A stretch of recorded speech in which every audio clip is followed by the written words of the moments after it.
자, 이번 시간에 배워보실 내용은 8단원 통계적 추정입니다.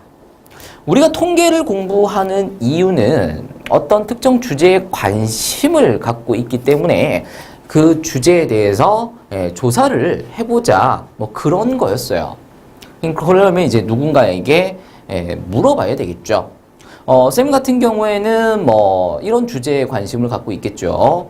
학생들이 어떤 식으로 공부를 하느냐, 학원을 다니느냐, 아니면 과외를 다니느냐, 아니면 뭐 인터넷 강의를 보느냐, 뭐 이런 주제에 대해서 관심을 가질 거예요.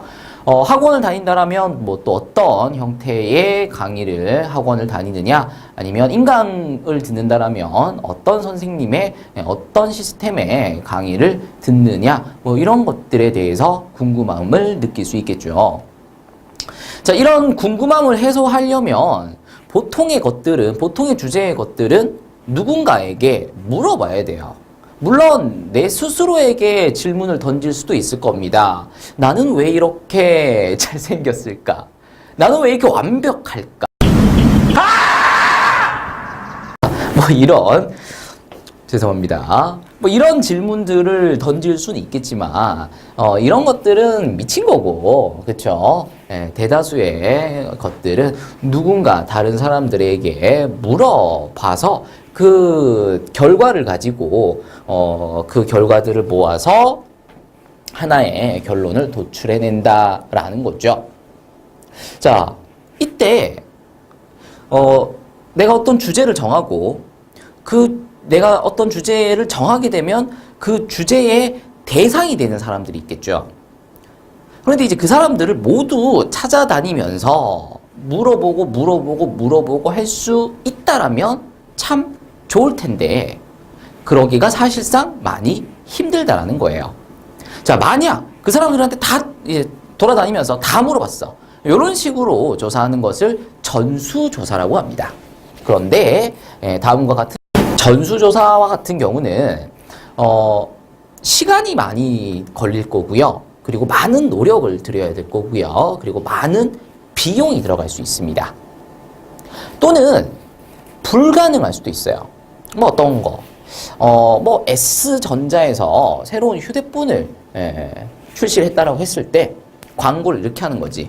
이 핸드폰은 물에다가 갖다 집어넣어도 절대로 물이 휴대폰 안으로, 기계 안으로 들어가지 않습니다. 완벽한 방수가 됩니다.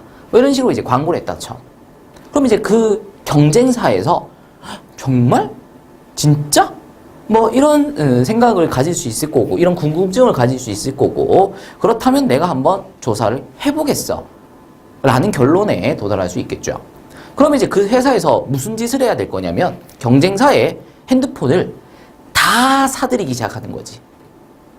그런 다음에 새 거니까 포장을 뜯고 핸드폰을 물속에 이제 집어넣어 봐야 되겠죠. 모든 제품들을 공장에서 나오는 족족족 다 사가지고 휴대폰을 물에다가 집어넣어 보는 거야. 정말로 이게 100% 방수가 되는지. 근데 이제 담궜다가 빼서 이제 방수되는지를 실험했는데, 그럼 이제 이 핸드폰은 어떡할 거야? 다시 집어넣어서 한 다음에 반품할 거야? 안 되지. 불가능하지. 이런 거는 이제 결국은 경쟁사인 S전자의 휴대폰을 결국 다 팔아주는 일밖에 안 되는 거잖아요. 불가능하다라는 거죠. 뭐 이런 식으로 비용이 많이 든다라던가 시간이 많이 든다라던가 노력이 많이 든다라던가 혹은 불가능한다라는 거죠. 전수조사를 한다라는 것은. 그래서 그 조사 대상의 전체를 우리는 모집단이라고 합니다. 모집단. 그 모집단에 속해 있는 것들, 조사 대상의 것들을 전부 다 조사하는 것을 전수조사라고 한다 그랬죠. 만약에 다 했어. 다 해서 그걸 가지고 평균을 구하고, 그걸 가지고 분산을 구하고, 그걸 가지고 표준 편차를 구했다라면, 표준 편차를 만약에 구했다라면 할 수 있긴 할 수 있는 거니까 시간이 좀 많이 들어가고 돈이 좀 많이 들어가는 것뿐인 거죠. 그렇게 해서 구해진 평균과 분산과 표준 편차는 모평균이라고 부르고 모분산이라고 부르고 모표준 편차라고 불러주게 될 겁니다. 그리고 이것의 기호는 평균은 모평균은 m으로 분산은 시그마 제곱으로 모표준 편차는 시그마라는 기호를 이용해서 나타내게 될 겁니다. 그런데 뭐 이런저런 이유에 의해서 참 힘들다. 그러면 이제 어떻게 할 거냐라는 건데 모집단에서 일부를 끄집어내서 그러니까 표본이라고 합니다. 표본을 추출을 해서 이 표본들을 가지고 평균을 구하고 분산을 구하고 표준 편차를 구하자라는 거죠. 이렇게 표본을 가지고 평균과 분산과 표준 편차를 구한 것을 표본 평균이라고 하고 표본 분산이라고 하고 표본 표준 편차라고 합니다. 그리고 얘들을 기호로 표본 평균은 x 바라는 기호를 사용하고요. 표본 분산은 s 제곱 그리고 표본 표준 편차는 s를 사용을 하게 됩니다. 자, 그런데 우리는 얘를 공부할 거는 아니에요. 따라서 다음의 기호들 정도는 다음의 것들이다 라는 거 정도 알아두시고요. 요거는 좀 중요합니다. 표본 평균을 구하라는 얘기는 안 할 거예요. 근데 X바라는 기호가 표본 평균이다 라는 것은 알고 계셔야 됩니다. 그리고 표본 평균이라는 것은 모집단에서 일부를 추출을 해서 그 것만 가지고 평균을 구한 거겠죠. 어떻게 구했을 거냐면은 뭐 그거 다 더해서 나눴을 겁니다. 되겠죠. 그렇게 해서 구해낸 평균이 X바, 표본 평균이 된다라는 것은 알아두시고요. 표본 분산은 S제곱으로 표본 표준 편차는 S 정도로 나타낸다. 이렇게 해주시면 되겠습니다. 자, 그러면 우리가 관심을 둘 게 얘가 아니라면 이번에 우리가 배우게 되는 8단원에서는 도대체 어떤 내용에 관심을 둘 거냐라는 건데 자, 표본을 뽑죠. 그런데 한 뭉탱이만 뽑을 게 아니라 여러 뭉탱이들을 뽑을 거야. 그리고 각각의 표본들에서 표본 평균을 구해내고 표본 평균을 구해내고 표본 평균을 구해내서 표본 평균들을 이렇게 구해놓은 다음에 우리는 얘들을 가지고 평균을 구할 거고요. 분산을 구할 거고요. 표준 편차를 구해낼 겁니다. 뭐를 가지고? 표본 평균, 표본 평균, 표본 평균들을 가지고 평균과 분산과 표준 편차를 구하겠다라는 거죠. 그러니까 이렇게 해서 구해진 평균을 우리는 표본 평균의 평균이라고 부를 거고요. 표본 평균의 분산이라고 부를 거고요. 표본 평균의 표준 편차라고 불러주겠다라는 거죠. 자, 그리고 얘들은 표본 평균의 평균이니까 표본 평균이 기호가 얘죠. 요것의 평균이니까 다음과 같이 나타내게 될 거고요. 표본 평균의 분산은 뭐 이런 식으로 써주시면 되겠죠. 그리고 표본 평균의 표준 편차는 이렇게 써주시면 되겠습니다. 자, 그랬을 때 얘를 우리가 왜 공부하냐라는 건데 이것들의 결과와 모집단의 평균, 분산, 표준 편차 사이의 관계가 어떤 거냐를 같이 보자라는 거예요. 자, 표본 평균의 평균을 구해보시면 M입니다. 그러니까 모집단의 평균과 같다라는 거죠.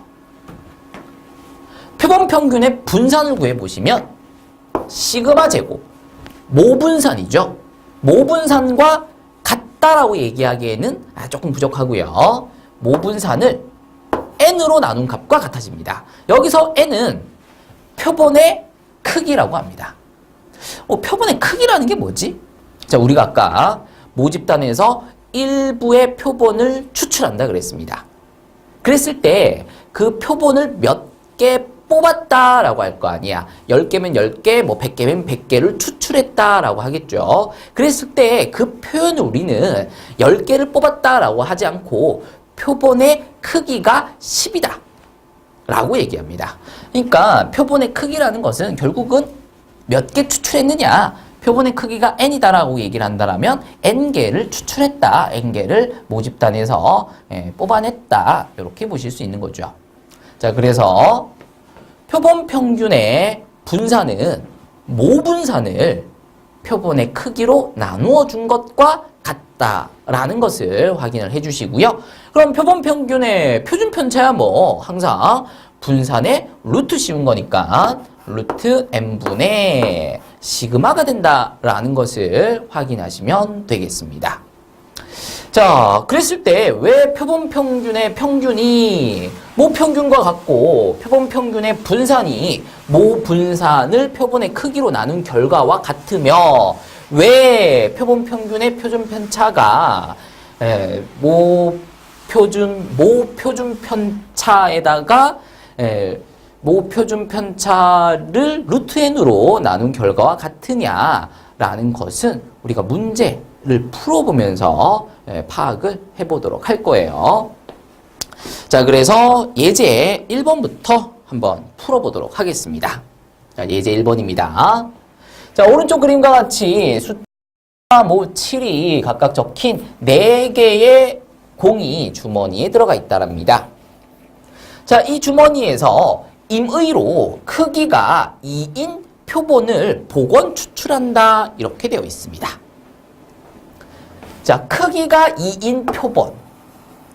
뭐 어렵게 생각하지 마시고 어떻게 하라고요? 그냥 2개를 뽑았다라는 거죠. 그러니까 모집단은 지금 1, 3, 5, 7 지금 4개가 들어가 있습니다. 그런데 이 4개 중에서 2개의 표본을 추출을 하겠다라는 것을 크기가 2인 표본이라고 얘기를 한다라는 거죠. 됐죠? 자, 그랬을 때 공에 적힌 숫자의 평균을 x바라고 한답니다. 자, 괄호 1번입니다. 표본 평균 x바의 확률 분포를 표로 나타내어라 이렇게 되어 있어요. 자, 그러면 먼저 x바가 될 수 있는 것부터 확인을 하셔야 되는데 x바라는 게 뭐냐면은 여기에다가 손 집어넣어서 하나를 뽑았어요. 그리고 숫자를 확인한 다음에 다시 집어넣어요. 그리고 다시 손을 집어넣어서 하나를 뽑은 다음에 숫자를 확인을 합니다. 그리고 이제 앞에서 뽑은 숫자와 방금 뽑은 숫자 2개를 더해서 이제 나누기 1을 하는 거죠. 그러면 그 숫자의 평균이 구해질 거다라는 거죠. 자, x바가 그래서 될 수 있는 것은 1 될 수 있습니다. 1. 왜? 1 뽑고 1 뽑고 그럼 1과 1을 더해서 나누기 2를 하면 1 나온다라는 거죠. 그 다음 어떤 수가 나올 수 있을 거냐면은 2가 나올 수도 있을 거예요. 1 뽑고 3 뽑고 더해서 나누기 하면 된다는 거죠. 그럼 이런 식으로 3도 될 수 있을 거고요. 4도 될 수 있을 거고요. 5도 될 수 있고 6도 될 수 있고 7도 될 수 있다라는 거죠. 7이 되려면 7 뽑고 7 뽑고 문제에서 복원 추출이라고 했기 때문에 7을 뽑은 다음에 얘를 다시 집어넣어요. 그래서 또 7을 뽑을 수 있는 거죠. 그래서 7을 뽑았을 때 두 수의 평균은 7이 되겠습니다. 자, 그러면 이제 각각의 확률을 좀 보자라는 거죠. 일단 전체 경우의 수는 처음에 뽑을 수 있는 경우의 수가 4개 중에 하나. 근데 그걸 다시 집어넣고 뽑는 거니까 두 번째 뽑을 때도 4개 중에 하나. 그래서 전체 경우의 수는 16가지입니다. 그 16가지 중에 평균이 1이 되려면 1, 1을 뽑아야 하므로 한 가지다라는 거고 16가지 중에 1, 3 뽑고 3, 1 뽑고 이거 다른 거죠. 처음에 1 뽑고 그 다음 3을 뽑은 것과 처음에 3을 뽑고 그 다음 1을 뽑은 것은 다른 겁니다. 그래서 평균이 2가 되는 경우는 2가지다. 그 다음 평균이 3이 되는 경우는 16가지 중에서 3가지다. 평균이 4가 되는 경우는 4가지다. 이런 식으로 하시면 요거는 5가지다. 이러시면 이제 곤란해지는 거죠. 자, 평균이 5가 되려면은 3이랑 7이랑 뽑으면 평균이 5가 되죠. 아니면 7이랑 3을 뽑아도 평균이 5가 됩니다. 아니면 5 뽑고 5를 뽑아도 평균이 5가 되죠. 그러니까 세 가지다라는 거 이렇게 하나씩 확인을 해주시게 되면 확률이 다음과 같이 구해지는 것을 확인하실 수 있습니다.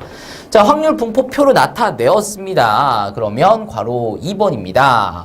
괄호 1의 표를 이용하여 표본 평균 x바의 평균과 분산을 각각 구하여라 이렇게 되어 있어요. 자, 그러면 얘를 가지고 평균을 x바의 평균을 구해보도록 하겠습니다. x바의 평균을 구하려면 x바에다가 확률을 곱해서 다 더해주시면 되겠다라는 거잖아요. 그래서 16분의 1 더하기 4 더하기 9 더하기 16 더하기 15 더하기 12 더하기 7이 되는 거 확인하시면 되겠고요. 그러면 요거 이제 다 더해주시면 10 이렇게 더하면 20 그 다음에 이렇게 더하면 27 이렇게 더하면은 34 다 더하면은 64 따라서 4가 되는 것을 확인하실 수가 있습니다. 표본 평균의 평균을 구해봤더니 평균이 4입니다. 자, 이번에는 표본 평균을 가지고 분산을 구해보도록 하겠습니다. 자, 그럼 분산 구하려면 편차 제곱의 평균으로 풀 거냐 아니면 별량 제곱의 평균에서 별량의 평균의 제곱을 뺄 거냐 이 두 가지 방법 중에 어떤 방법을 사용을 할 거냐 고민을 하셔야 되겠죠. 자, 그 판단은 평균을 보고 판단하시라 그랬습니다. 평균이 아주 먼 옛날 심청이가 살았어요. 효심이 깊었던 심청이는 이뻐. 평균이 이쁘니까 편차를 구해주시면은 편차가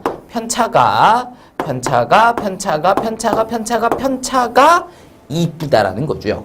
그러면 편차를 제곱한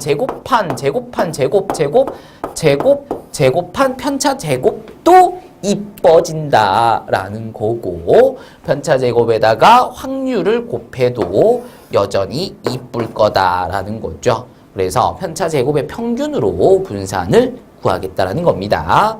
자, 그럼 곱해주시면 9 더하기 4, 2, 8 더하기 3 더하기 0 더하기 3 더하기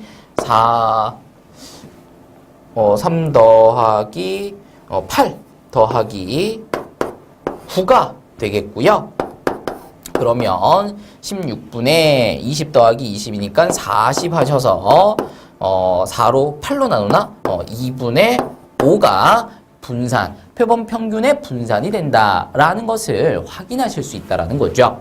자, 그런데 우리가 앞에서 표본 평균의 평균과 표본 평균의 분산을 구하는 방법, 공식을 배웠어요. 뭐였었냐면은 표본 평균의 평균은 모평균과 같다라는 거였죠. 그래서 정말 그런 건지 모평균을 한번 구해보자라는 거야. 자, 모집단이 지금 1, 3, 5, 7입니다. 그러면 얘들 가지고 이제 평균을 구한다라는 것은 쟤들을 일단 다 더해야죠. 몇 개 더했냐면 4개 더했습니다. 그러니까 나누기 4를 해야 되겠죠. 그러면 4분의 16이니까 4가 되는 것을 확인하실 수 있고요. 표본 평균의 평균과 모평균이 일치한다라는 것을 확인하실 수 있다는 거죠. 자, 그러면 이번에는 표본 평균의 분산을 아까 어떻게 구했었냐면은 모분산을 이용한다 그랬죠. 근데 모분산과 같은 건 아니고 모분산을 표본의 크기, 그러니까 몇 개 추출했느냐로 나누어 준다라 그랬습니다. 자, 그러면 먼저 모분산 먼저 구해 보셔야 되겠네요. 어쨌든 분산 구하는 거니까 별량들이 1, 3, 5, 7이고요. 평균이 얼마냐면 4입니다. 그러면 편차를 구하시고 편차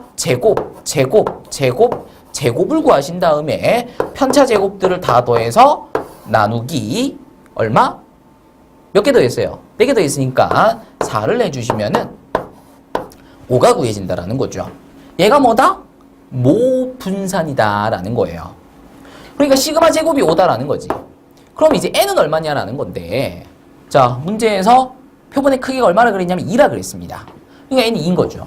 따라서 표본 평균의 분산이 2분의 5다라는 것을 모분산과 표본의 크기를 통해서도 구할 수 있다라는 거예요. 그리고 그 결과가 직접 구해낸 결과와 동일하다라는 것을 확인하실 수도 있겠습니다. 자, 그렇다면 표본 평균의 평균과 표본 평균의 분산을 굳이 다음의 과정들, 그러니까 일일이 다 계산하는 거지. 다음의 과정으로 문제를 풀 필요가 없다라는 거야. 그냥 뭐로? 모평균과 모표준 편차를 이용을 해서 얼마든지 구해낼 수 있다라는 거죠. 자, 그래서 반드시 확인하셔야 되는 거. 표본 평균의 평균이 모평균과 같다라는 거. 표본 평균의 분산이 모분산을 표본의 크기로 나눈 것과 같다라는 것을 반드시 공식 기억을 해 주셔야 되겠습니다. 공식 기억 반드시 해 주시고요. 자, 그러면 예제 2번으로 들어가서 문제 봐주시면은, 자, 제과점에서 만드는 빵 한 개의 무게는 평균이 120이고 표준 편차가 24인 정규분포를 따른다, 이렇게 되어 있습니다. 자, 이 중에서 36개의 빵을 임의 추출한다랍니다. 지금 뭐 하는 거냐면은 표본을 추출하는 거죠. 그리고 36개를 추출한다고 했으니까 표본의 크기는 36이다라는 것을 확인하시면 됩니다. 자, 빵 무게의 표본 평균이 112g 이하일 확률을 표보고 구하여라, 이렇게 되어 있습니다.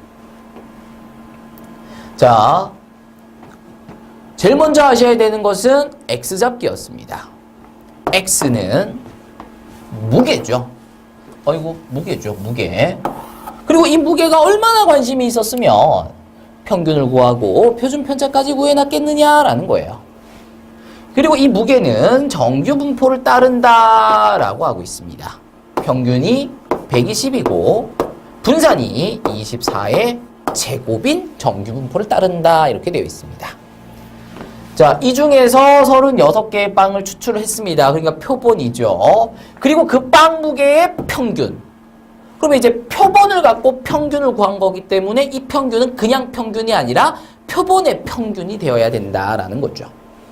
그래서 표본 평균, 기호는 뭐였었냐면은 X바였습니다. 표본 평균이 112 이하일 확률을 구해주면 되겠다라는 거죠. 자, 식 세웠습니다. 식을 세웠으면 그 다음부터는 이제 일사천리로 이게 슉슉 진행돼야 되겠죠. 하셔야 되는 것은 표준화입니다. 표준화하려면 평균을 빼고 표준 편차로 나눠주시면 되겠죠. 자, 평균이 얼마냐면 120이고요. 표준 편차가 얼마냐면 24입니다. 그러니까 여기다가 120을 빼시고 24로 나누어 주시게 되면 틀린다라는 거죠. 자, 정말 많은 친구들이 이 문제에서 120을 빼고 24로 나누어서 틀립니다. 쌤, 평균 빼고 표준 편차 나누는 거 아닌가요? 맞죠? 그런데 그거보다 더 중요한 게 있다 그랬잖아. 무엇의 평균을 뺄 거냐, 무엇의 표준 편차로 나눌 거냐, 그것을 반드시 확인하시라 그랬습니다. 이 자리에 지금 있는 게 X바죠. 표본 평균입니다. 그러니까 우리는 표본 평균의 평균을, 표본 평균의 표준 편차를 빼고 나누어줘야 된다는 거죠. 근데 여기 적혀있는 평균과 표준 편차는 X의 평균과 표준 편차다라는 거예요. 엉뚱한 걸로 빼고 나누고 있다라는 거지. 그러니까 틀린다라는 거야. 이렇게까지 얘기를 해도 옆에 있는 문제들 풀고 시험 문제 풀 때 이걸로 빼고 이걸로 나눈다는 거지. 왜? 머릿속에는 뭐밖에 없어? 평균으로 빼고 표준 편차로 나눈다. 그거밖에 없는 거야. 그러니까 지금 당장 나한테는 이 문제를 풀기 위해서 평균이 필요해. 근데 평균이 마침 적혀 있네. 나한테는 지금 표준 편차가 필요해. 그걸로 나눠야 되거든. 근데 마침 표준 편차가 적혀 있네? 얼른 그걸로 빼고 얼른 그걸로 나누는 거지. 자, 정말 많은 친구들이 그래서 틀립니다. 조심하셔야 됩니다. 그래서 무엇의 평균으로 뺄 거고 무엇의 표준 편차로 나누어 줄 거냐, 그것을 반드시 확인을 해 주셔야 된다는 거죠. 자, 표본 평균에 평균이 필요합니다. 근데 우리가 앞에서 배웠어요. 표본 평균의 평균은 모 평균과 같다라는 거죠. 그러니까 120이다라는 거예요. 표본 평균의 분산은 모분산 24제곱이다가 아니라 24제곱을 모분산을 표본의 크기 36, 그러니까 6의 제곱으로 나눈 것과 같다라는 거죠. 그러니까 6분의 24의 제곱, 그러니까 4의 제곱 16이 되겠습니다. 그러면 표본 평균의 표준 편차는 거기다가 루트 씌우면 되는 거니까 루트 n분의 시그마다라는 거고, 그러니까 루트 36분의 얼마? 24다라는 거죠. 물론 여기다가 루트 씌워서 내려와도 상관은 없습니다. 그래서 6분의 24니까 4가 된다라는 것을 확인을 하시고요. 우리는 얘를 가지고 표준화를 할 거기 때문에 x바의 평균인 120으로 x바의 표준 편차인 4로 나누어 줘야 된다라는 거죠. 그러면 112한테도 120을 빼고 4로 나누어 줘야 되겠습니다.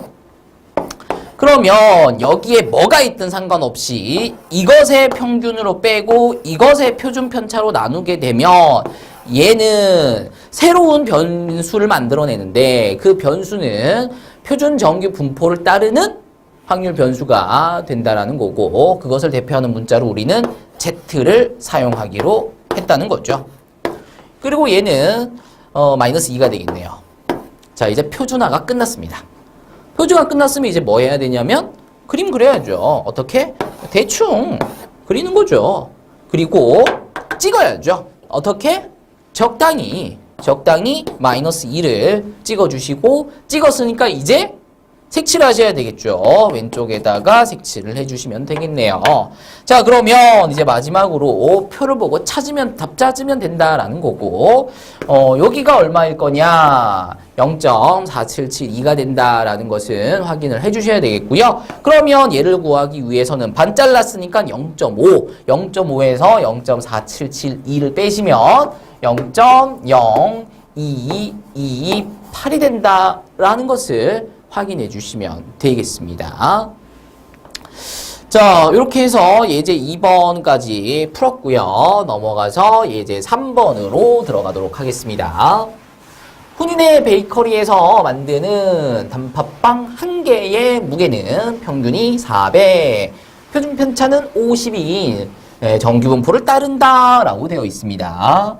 자, 이 가게에서 만든 단팥빵 중에서 크기가 n인 표본을 이미 추출한다 이렇게 되어 있어요. 크기가 n인 표본이라는 것은 n개 뽑았다 이렇게 보시면 된다 그랬어요. 자, 그랬을 때 표본 평균을 x파라고 하자입니다. 그러니까 요 표본 평균이라는 놈은 혼인의 집에서 파는 단팥빵 전부 다를 갖고 구한 평균이 아니라 그 중에 일부인 n개만 뽑아내서 표본을 뽑은 거죠. 그 n개만 갖고 평균을 구한 거다라는 겁니다. 자, 그랬을 때 다음을 만족시키는 자연수 n의 최소값을 표보고 구하여라 이렇게 되어 있어요. 자, 일단은 확률 변수 x가 무게다라는 거, 그쵸? 그리고 정규 분포를 따르는 거죠. 평균이 400이고 분산이 50의 제곱이 되겠습니다. 근데 문제에서 구하라고 하는 것은 얘를 만족시키는 n의 값을 구하여라 라는 겁니다. 근데 문제가 너무 쉬워져 버렸어. 왜? 자, 이 문제에서 가장 어려운 건 뭐라 그랬냐면 식 세우는 거라 그랬죠. 근데 그 식을 문제가 적어줬어. 그러면 우리는 그냥 얘를 가지고 뭐만 하면 돼? 표준화하고 그림 그리고 찍고 색칠하고 답 찾으면 된다는 거지. 식은 문제가 적어줬으니까 얘를 구하여라 하고 있잖아요. 얘 쓰는 게 제일 어려운데. 그러면 여기서 이제 바로 표준화로 넘어갑니다. 원래는 식을 구할 단계인데 식은 문제가 적어줬으니까 그 다음 단계인 표준화로 바로 들어가는 거죠. 자, 그럼 이제 그때 조심하셔야 되는 것은 무엇의 평균과 무엇의 표준 편차로 빼고 나누어야 되느냐, 그걸 조심하시라 했던 거고요. 우리가 구해야 되는 것은 그냥 평균이 그냥 표준 편차가 아니라 표본 평균의 평균과 표본 평균의 표준 편차를 구해야 된다라는 거죠. 근데 표본 평균의 평균은 모평균과 같으므로 400이 되겠다라는 거고요. 표본 평균의 표준 편차는 분산이 이제 n분의 시그마 제곱이니까 표준 편차는 루트 n분의 시그마가 됩니다. 그럼 루트 n이 얼마인지 모르니까 그냥 루트 n 쓰고 시그마는 얼마야? 50이네. 자, 이렇게 되겠습니다. 그래서 x바에다가 x바의 평균인 400을 빼시고 x바의 표준 편차인 루트 n분의 50으로 나눠주시면 된다라는 거죠. 그러면 390에도 똑같이 400을 빼주고 루트 n분의 50을 나누어 주도록 하겠습니다. 그러면 여기에 뭐가 오든 그것의 평균과 그것의 표준 편차로 나눴기 때문에 얘는 평균이 0이고 분산이 1인 표준 정규분포를 따르게 되므로 다음 변수를 표준 정규분포를 대표하는 문자 Z를 사용을 한다는 거죠. 그리고 얘는 마이너스 10이고 번분수 계산을 조금 해주시면은 마이너스 5분의 루트 n이 되는 것을 확인하실 수가 있겠네요. 자, 이제 이것의 확률이 어떻게 돼야 되냐? 0.88보다는 크거나 같아야 된다, 이렇게 돼 있어요. 뭐 어쨌든 표준화는 끝났습니다. 이 표준화 끝났으니까 뭐 할 차례냐면은 뭐 그림 좀 그리고, 그쵸? 그림 좀 그리고 적당히 찍고 그리고 색칠하고 다 찾으면 되는 거죠. 그래프 이제 적당히 그렸습니다. 대충 그린 거죠, 대충. 자, 이제 적당히 찍어야 되는데 어디다 찍을 거냐면은 마이너스니까 왼쪽에다 찍으면 되겠죠. 마이너스 5분의 루트 n입니다. 그리고 색칠은 쟤보다 크거나 같다라고 했으니까 이렇게 색칠이 되는 거 확인하시면 되겠습니다. 자, 근데 반뚝 잘라서 오른쪽엔 다 색칠이 되어 있으니까 여기는 0.5입니다. 그럼 여기가 얼마가 돼야 될 거냐면 0.38보다 크거나 같으면 되겠죠. 근데 딱 0.38일 때가 그때의 z값이 얼마냐면 1.2니까 이 자리는 마이너스 1.2가 될 거고요. 얘가 딱 0.38이 돼야 되는 게 아니라 0.38보다 크거나 같아야 되잖아. 그러니까 요 마이너스 5분의 루트 n이 마이너스 1.2보다 더 왼쪽에 가 있어요. 그러니까 이렇게 그어지고 있어야 색칠이 더 넓게 되면서 그 확률이 0.88보다 더 커질 수 있을 거다라는 거죠. 따라서 마이너스 5분의 루트 n이 마이너스 1.2보다 작거나 같으면 되겠다라는 겁니다. 자, 그러면 마이너스 5로 곱하면서 부등호가 바뀌고요. 6이 되겠고요. 제곱을 하면서 n이 36 이상이다라는 거 확인하실 수 있겠습니다. 자, 그래서 자연수 n의 최소값은 36이다라는 것을 확인하실 수가 있습니다. 자, 이렇게 해서 예제 3번까지 다뤄봤습니다. 자, 이번에는 모평균 추정이라는 걸 배웁니다. 모평균 추정. 추정. 추정이라는 거는 정확하진 않지만, 비슷하게 한번 추측해보자, 예상해보자, 뭐, 그렇게 볼 수 있는 거죠. 근데 모평균을 추정해보자. 왜? 모르니까. 근데 왜 몰라? 모평균을 구해내려면 모집단을 전수조사해야 되기 때문에 그렇다는 거죠. 근데 전수조사를 하려면 뭐 이런저런 이유들에 의하여 힘들거나 불가능하다라는 거죠. 그러면 모평균을 못 구하면 혹은 구할 수 없는 상황이라면 비슷하게나마 알아내보자라는 거죠. 뭘 가지고? 표본을 가지고. 표본을 조사를 하고 모집단에서 일부를 추출해서 표본을 조사를 하고 그 표본을 통해서 어떤 결론을 도출을 한 다음에 그 결론을 통해서 모집단에서의 결론을 예상해보자, 추정해보자 라는 거죠. 대표적인 예가 대통령 선거입니다. 자, 대통령 선거 기간이 되면 막 사람들한테 이제 각 방송사들에서 사람들한테 이제 막 물어보죠. 어떤 대통령을 뽑으실 겁니까?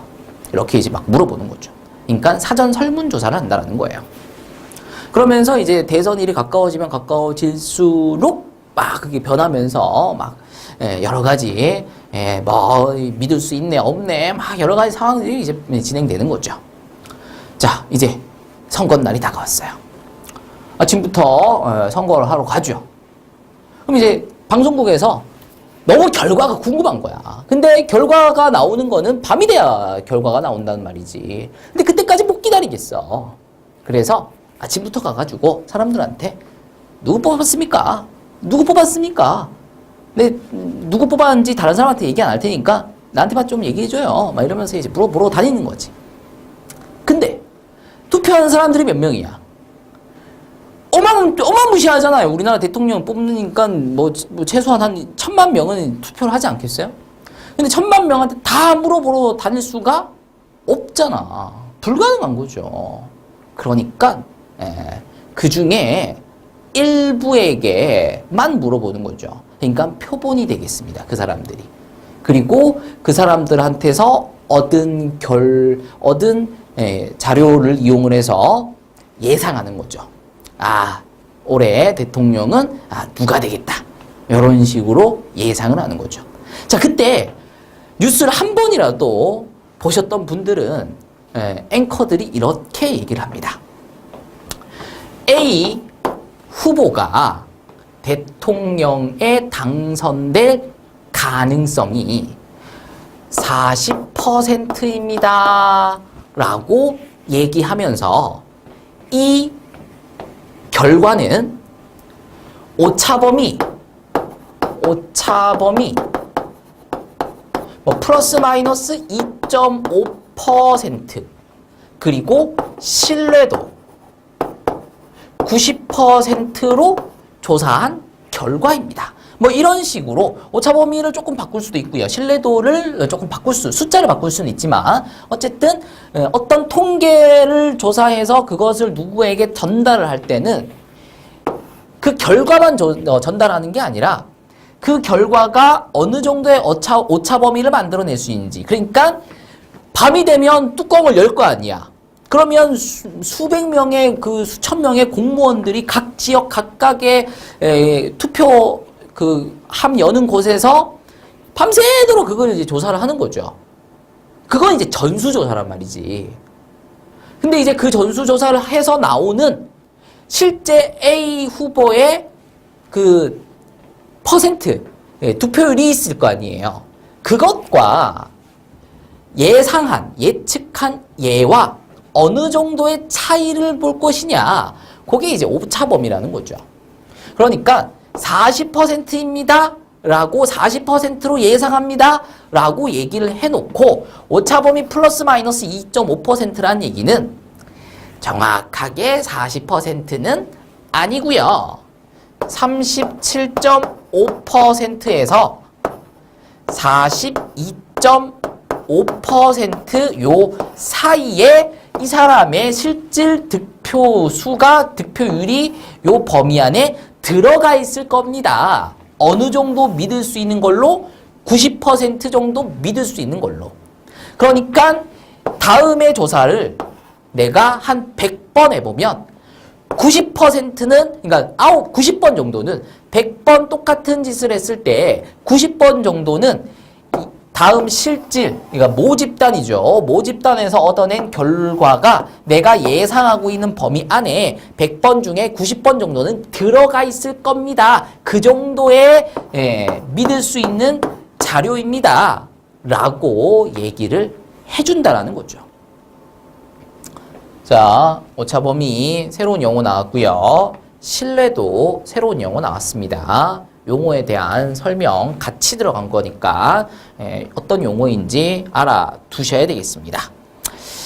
자, 그랬을 때 다음의 범위를 우린 앞으로 신뢰 구간이라고 불러주게 될 겁니다. 신뢰 구간이라고 불러줄 거고요.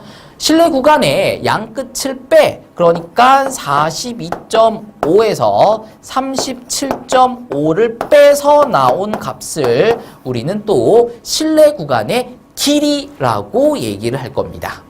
자, 오차범위, 신뢰도, 신뢰 구간, 그리고 신뢰 길이 확인해 주셔야 되겠습니다. 자, 신뢰 구간의 길이, 용어들까지 확인을 해 주셔야 되겠습니다.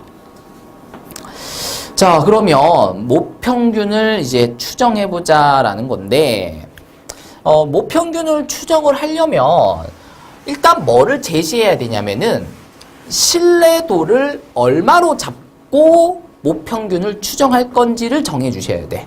사실 우리가 정하는 건 아니죠. 문제가 정해줄 거다라는 거예요. 그 신뢰도를 기준으로 해서 모평균을 추정해 나가는 거죠. 근데 실질적으로 많이 통계 회사들 있죠. 현장에서 가장 많이 사용되는 신뢰도 비율이 95%와 99%랍니다. 그 정도 신뢰도를 갖고 자료를 조사하게 되면 거기서부터 얻어낸 결과는 어느 정도 믿을 수 있는 자료다라고 합니다. 왜 그런지 나도 잘 몰라요. 어쨌든 그렇답니다. 그러다 보니까 우리가 푸는 많은 문제들 역시 99% 또는 95%와 관련되어 있는, 실제로 그렇게 많이 사용을 하니까 문제도 그런 식으로 출제를 한다는 거죠. 그래서 95%와 99% 신뢰도를 가지고 모평균을 추정해 나가는 과정을 한번 보도록 하겠습니다. 자, 확률이 그러니까 95%, 0.95가 돼야 된다라는 거죠. 그러면 우리가 표준 정규 분포를 따르는 확률 변수 Z를 가지고 확률이 95%가 되려면 범위가 어디서부터 어디까지여야 되느냐라는 건데, 요거 절반 잘라주시면 0.475가 되고요. 표준 정규 분포표에서 확률이 0.475인 것을 한번 찾아보시면 그게 0부터 1.96까지다라는 것을 확인하실 수 있어요.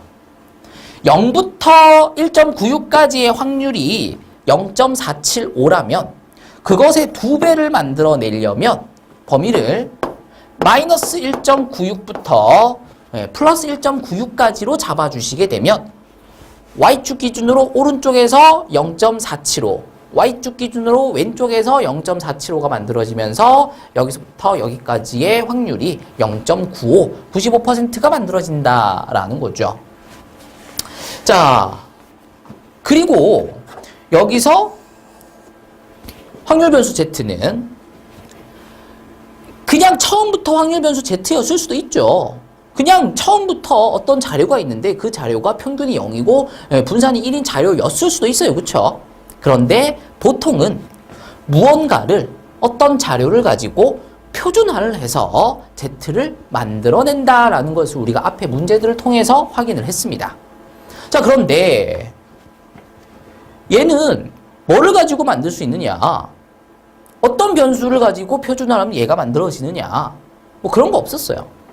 x를 가지고도 z를 만들어낼 수 있었고 y를 가지고도 z를 만들어낼 수 있었고 x바를 가지고도 z를 만들어낼 수 있었죠. 어떻게? x였다라면 x의 평균과 x의 표준 편차로, y였다라면 y의 평균과 y의 표준 편차로, x바였다라면 x바의 평균과 x바의 표준 편차로 빼주고 나눠주면 z가 만들어진다라는 거였습니다. 자, 근데 우리가 지금 하고자 하는 게 뭐냐면은 모평균을 추정하고자 하는 거예요. 그러니까 당연히 모평균의 기호인 m이 들어가야 될 겁니다. 뭐를 가지고 모평균을 추정하려고 하냐면 표본을 가지고 모평균을 추정하려고 하는 거죠. 그러니까 표본의 평균, x바가 또 들어가 있어야 되겠습니다. 자, 그렇다면 이 z를 이렇게 보자라는 거죠.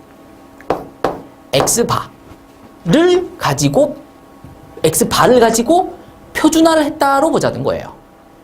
x바를 가지고 표준화를 하려면 x바의 평균을 빼야 됩니다. 근데 x바의 평균이 뭐냐면 모평균인 거죠. 그리고 x바의 표준 편차로 나눠야 되겠습니다. 그게 뭐냐면 루트 n분의 시그마죠. 얘가 얘로 바뀐 거로 보자는 거죠. 자, 얘랑 얘는 동일하게 볼 수 있습니다. 따라서 마이너스 1.96과 플러스 1.96은 그대로 오는 거죠. 그리고 이 확률은 여전히 0.95가 됩니다. 얘가 이렇게 바뀐 걸로 보자라는 거예요. 자, 얘들한테 루트 n분의 시그마, 분모에 깔려있는 것들을 곱해 주도록 하겠습니다. 그러면 마이너스 1.96 루트 n분의 시그마가 될 거고요. 가운데는 x바 마이너스 m이 될 거고요. 1.96 루트 n분의 시그마가 되겠죠. 전부 다 똑같이 해줬으니까 달라지는 거는 아무것도 없습니다. 자, 이제 우리가 구하고자 하는 게 뭐냐면은 모평균을 추정하려고 하는 거죠. 그러니까 모평균이 속해 있을 것으로 예상되는 구간, 실내 구간을 구하자라는 겁니다. 그러려면 가운데다가 뭐를 넣어야 되겠어? m을 넣어야지. 여기다가 m 더하고 m 더하고 m 더하시면 m이 사라지면서 가운데는 x바만 돼요. 근데 x바는 표본의 평균이야. 우리는 표본의 평균을 구할 수 있어. 그러니까 가운데다가 숫자를 두는 거지. 그러니까 3이 뭐 2x 플러스 5 뭐 이런 식으로 된다라는 거예요. 그러면 우리가 지금 구하려고 하는 모평균의 범위를 구할 수가 없다라는 거잖아요. 그러니까 여기에서 x바를 없애버릴 거야. 그러려면 여기다가 빼기 x바, 빼기 x바, 빼기 x바를 해야 되겠죠.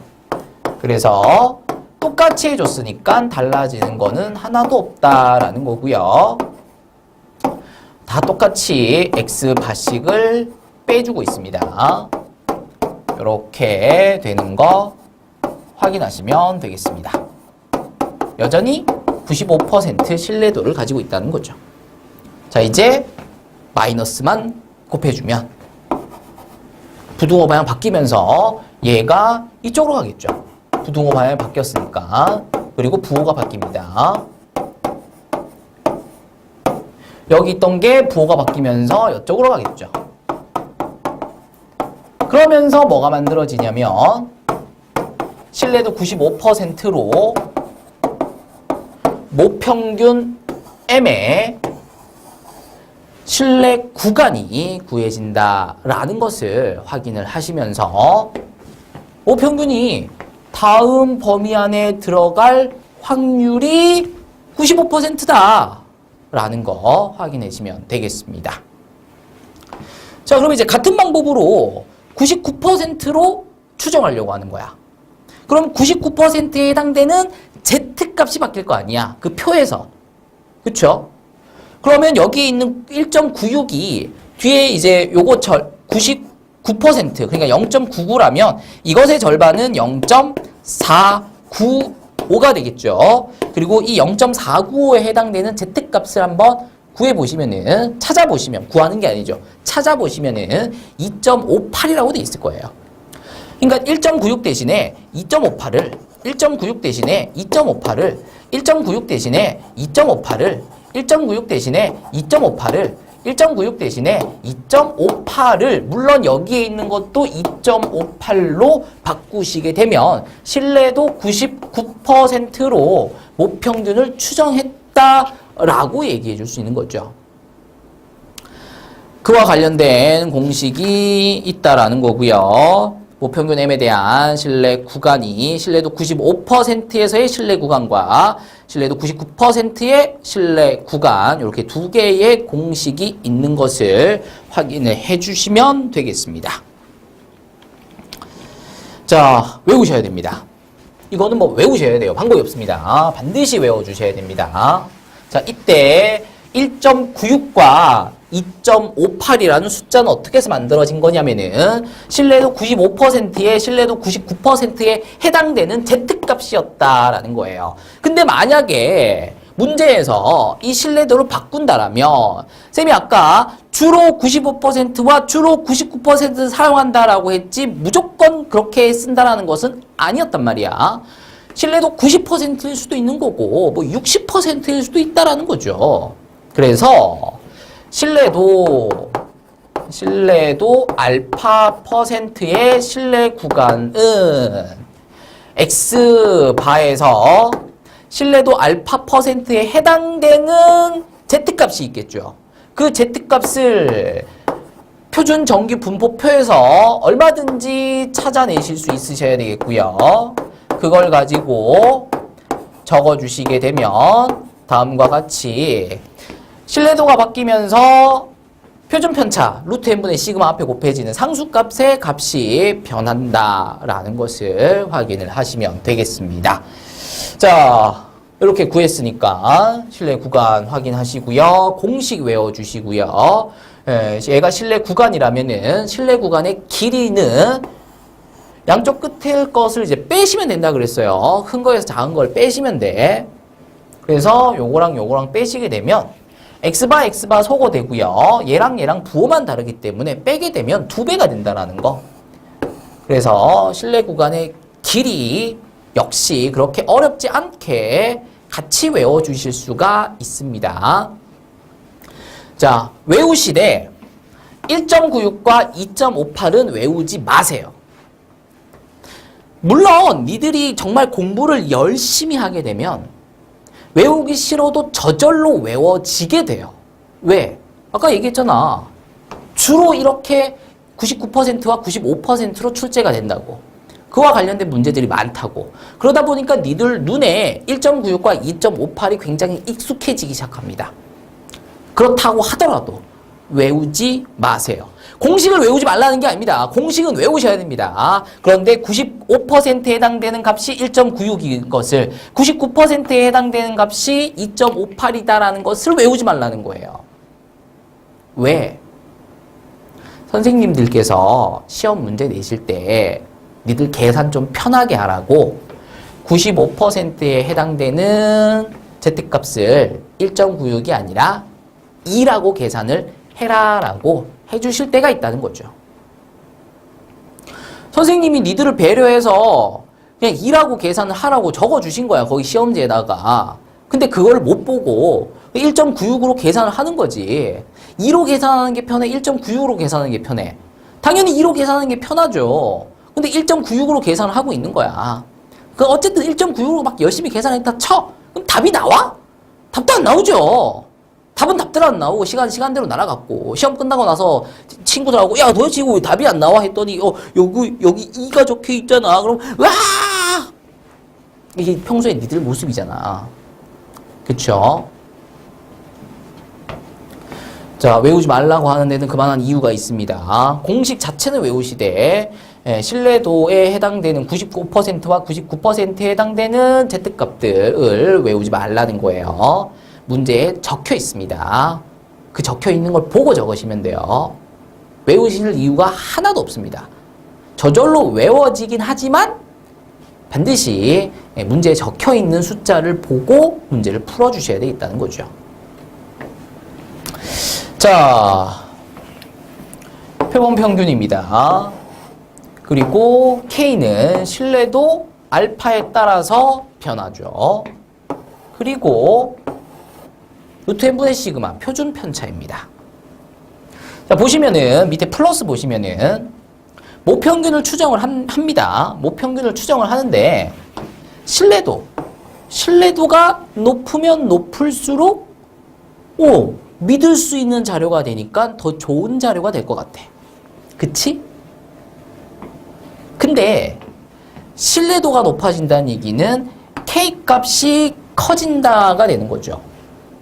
그렇게 되면 어떻게 되냐면은 신뢰 구간이 넓어지게 되는 거야. 신뢰 구간이 넓어지면 좋을까요? 좋은 자료가 될까요? 나쁜 자료가 될까요? 신뢰 구간이 넓어지면 넓어질수록 그 자료는 좋지 않은 자료가 됩니다. 안 와닿죠? 신뢰도가 높아지면 좋은 자료가 됩니다. 여기까지는 이해가 되시는데 신뢰도가 높아짐으로써 K값이 커지게 되면서 구간이 넓어지게 되면서 자료의 질은 나빠지게 됩니다. 자, 왜 그러냐면은 자, 쌤이 학원에 신입생 3당이었어. 내가 몇 개를 툭툭 물어보는 거지. 간단한 거 질문 딱딱 몇 개밖에 안 했어. 근데 딱 예상하는 거지.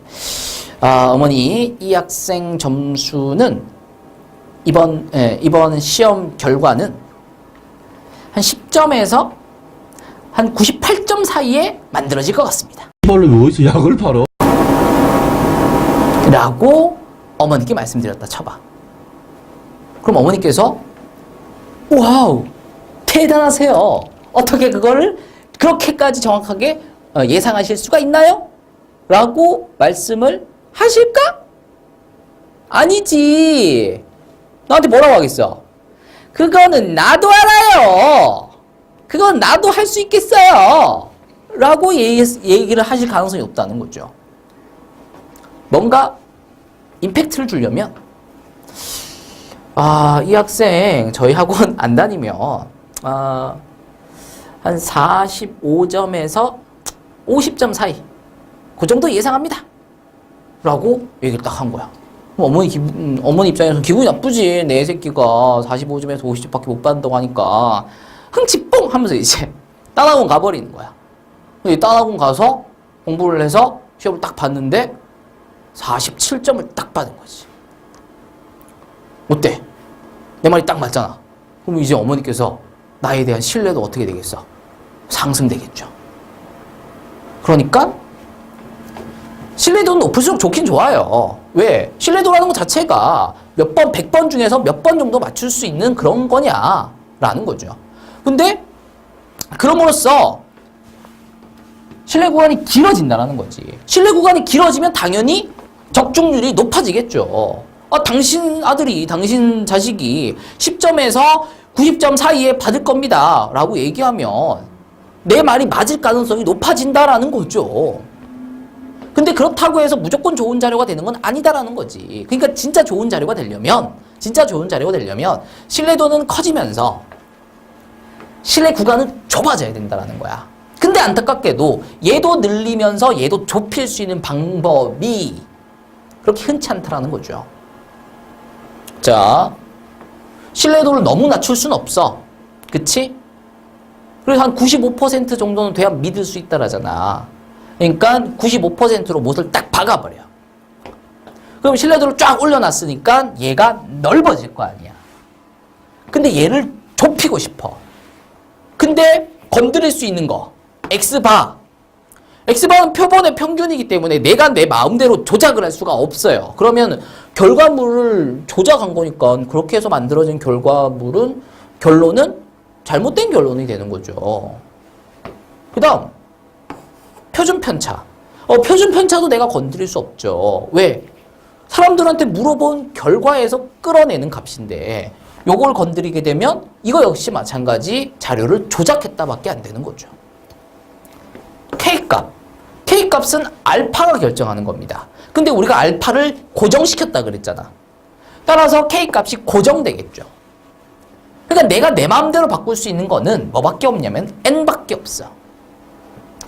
N을 크게 하면 분모가 커지기 때문에 얘가 작아져. 분모가 커질수록 그 값 자체는 작아지게 되죠. 그럼 작은 값을 빼고 작은 값을 더하게 되면 범위가 작아지겠지. 좁아지겠지. 그러니까 n의 값을 늘려야 돼. 그래야 구간이 좁아져. 그래야 좋은 자료가 된다라는 거지. 근데 여기서 n이 뭐냐면 표본의 크기죠. 그러니까 몇 개 뽑겠냐는 거야. 모집단에 100개가 있어. 여기서 50개 뽑은 게 50개를 뽑아서 끌어낸 결과가 모집단에 더 가깝겠어요? 아니면 99개를 뽑아서 100개가 모집단인데 그 중에 99개를 뽑아서 끄집어낸 결론이 모집단의 결과가 비슷하겠어요? 뭐가 더 비슷하겠어요? 당연히 모집단의 개수와 거의 흡사한, 거의 근사한 99개를 뽑았을 때 100개 중에서 99개라는 얘기는 거의 다 뽑았다는 얘기잖아. 그러니까 표본의 크기를 늘리면 늘릴수록 더 좋은 자료가 만들어진다라는 거죠. 근데 그 짓을 왜 안 하는 거야? 돈 들어가거든. 시간 들어가거든. 노력이 들어간다는 거죠. n의 값을 점점 크게 늘린다는 것은 점점 모집단의 규모와 가까워진다는 거기 때문에. 그렇죠? 그래서 고민을 하는 거지. 누가? 통계 회사들이. 어느 정도의 신뢰성을 가지고 고객이 만족할 수 있는 그런 자료를 뽑아내려면 그러면서도 비용은 최소화해야 될 거 아니야. 여기서 발생하는 비용은 사람들한테 주는 월급들이죠. 월급을 줄여야 돼. 월급을 줄이게 되면 어떻게 되냐면은 직원 수가 줄게 되죠. 직원 수가 줄게 되면은 그 직원들이 한 명당 조사할 수 있는 인원의 수는 한정돼 있을 거란 말이야. 그러니까 표본의 크기가 줄어들게 되는 거죠. 근데 또 너무 줄이면 고객한테 가서 당신의 아들은 10점에서 90점 사이를 받게 될 겁니다. 라고 하면 그 고객이 나한테 돈 물어달라고 하겠지. 그쵸?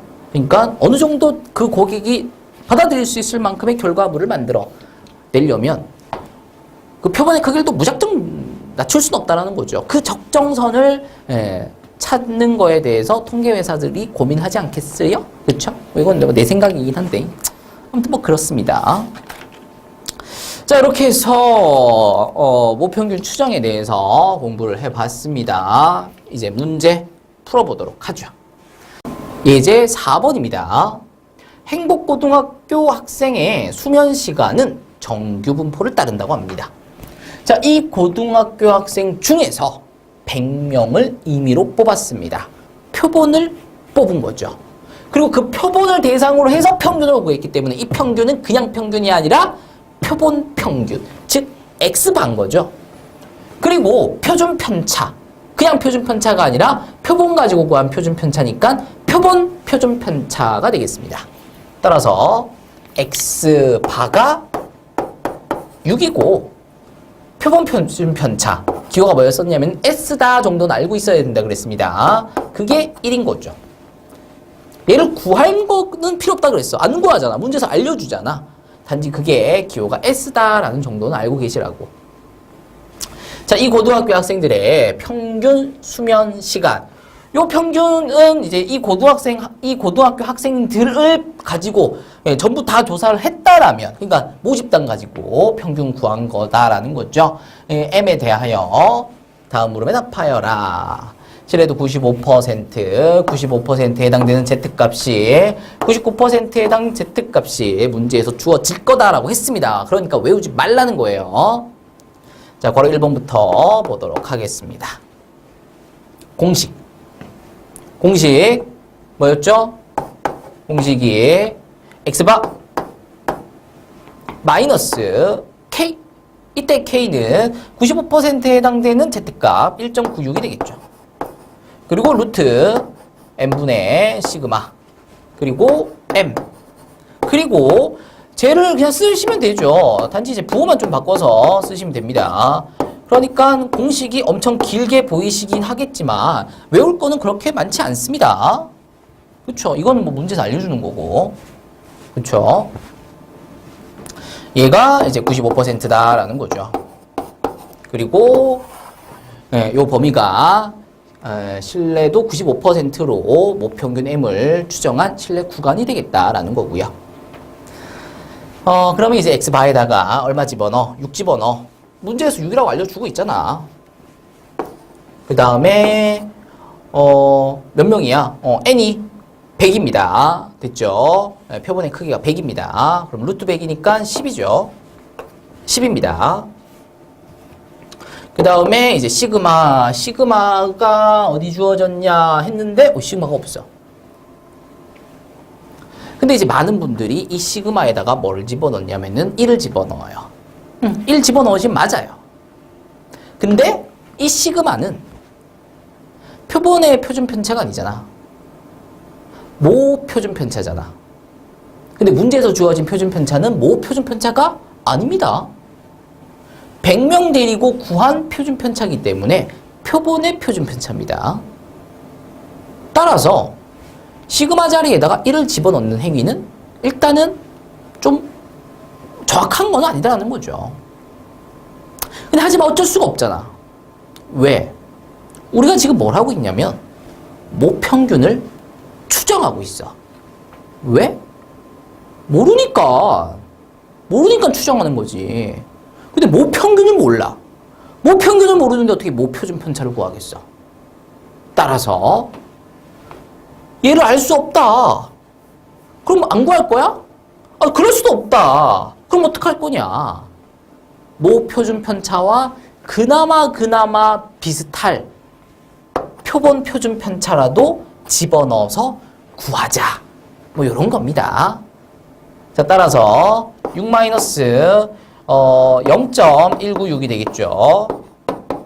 그 다음 6 플러스 0.196이 되겠습니다. 따라서 5.804 이상 6.196 이하 다음에 범위 안에 모평균 M이 들어가 있을 가능성이 95% 정도 된다. 그리고 신뢰 구간은 뭐 이렇게 되는 거죠. 됐나요? 자, 그럼 이제 괄호 2번입니다. 바뀐 거는 99%, 95%가 99%로 바뀐 거밖에 없어요. 다른 건 달라진 게 하나도 없는 거죠.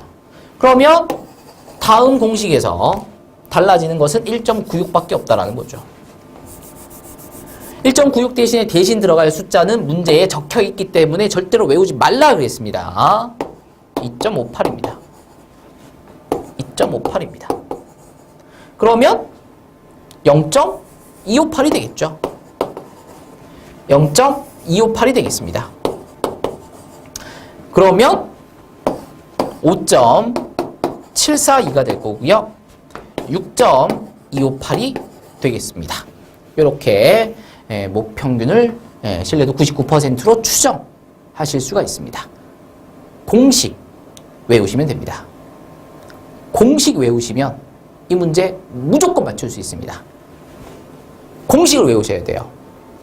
공식 외우시고요. 그 공식에 적혀있는 문자들 X바, 표본 평균, K는 신뢰도에 따른 Z값, 루트에는 N은 표본의 크기, 시그마는 표준 편차. 공식을 외워주시고 그 공식에 포함되어 있는 문자들이 어떤 것을 의미하는지를 문제에서 찾아내서 집어넣으시면 답이 구해지는 거죠. 자, 요 문제 유형을 틀리시는 분이 있다라면 그분은 정말 공부를 안 했다 라고 얘기할 수 있어요. 정말 공부를 안 한 거죠. 정말 반성하셔야 됩니다. 자, 넘어가는 걸로 하고요. 예제 5번으로 들어갑니다. 자, 정규분포 평균이 M이고요. 분산이 시그마 제곱인 정규분포를 따르는 모집단에서 크기가 N인 표본을 추출을 한답니다. 그리고 그걸 갖고 모평균을 추정하려고 한답니다. 자, 신뢰도 60%로 추정한 신뢰 구간의 길이. 자, 신뢰 구간의 길이를 구하시려면 신뢰 구간을 구해야 되죠. 그리고 신뢰 구간의 양 끝을 큰 거에 작은 걸 빼시면 된다라는 거야. 그렇게 해서 구해낸 실내 구간의 길이를 L이라고 했을 때 실내 구간의 길이가 3L이려면 실내도를 어떻게 잡아야 되겠느냐라는 거죠. 자, 먼저 실내도 60%로 실내 구간을 구해보도록 하겠습니다. 그러면 X바 마이너스 K, 요 K가 이제 신뢰도에 따른 Z값이라는 거지. 신뢰도가 60%입니다. 그럼 그걸 반으로 뚝 자르면은 오른쪽에 30, 왼쪽에 30. 그러니까 0.3. 0.3. 확률 0.3에 해당되는 Z값이 0.84다라는 거죠. 그러니까 0.84 루트 n분의 시그마. 여기서 신뢰도가 영향을 미치는 것은 요 상수 K 값이죠. 요거보다 크거나 같고 X바 플러스 0.84 루트 n분의 시그마. 얘가 신뢰도 60%로 추정한 신뢰 구간이 되겠습니다. 그러면 신뢰도 60%로 추정한 신뢰 구간의 길이 L은 큰 거에서 작은 걸 빼시면 된다 그랬어요. 그러면 얘랑 똑같으니까 날아가고 얘랑 얘는 부호만 다른 걸 빼는 거기 때문에 결국은 이것의 2배가 된다라는 거죠. 얘가 L이 되겠습니다. 근데 문제에서 실내 구간의 길이를 3L로 하고 싶답니다. 그러면 여기다가 이제 3을 곱하면 되는데 요 2는 뭐냐면은 이것에서 이것을 뺐기 때문에 요게 부호가 플러스로 바뀌면서 똑같은 게 2개가 있다가 되는 거죠. 그 2를 의미하는 거죠. 그러니까 요거를 네. 여기다가 곱할 건데 얘한테다가도 곱하진 않을 거야. 왜? n이 바뀌는 게 아니거든. 시그마가 바뀌는 게 아니거든. 뭐를 바꾸려고 하는 거냐면 신뢰도를 바꾸려고 하는 거죠. 그러니까 요 자리가 바뀌는 거죠.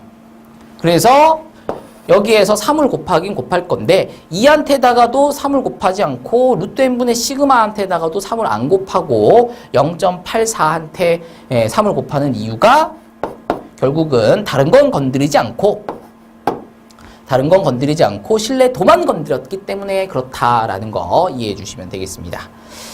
자, 요거 3배 하시면은 2.52 되는 거 확인하시면 되겠습니다. 자, 그러면 이 2배가 부호가 뿔마였기 때문에 2배였다라는 거잖아요.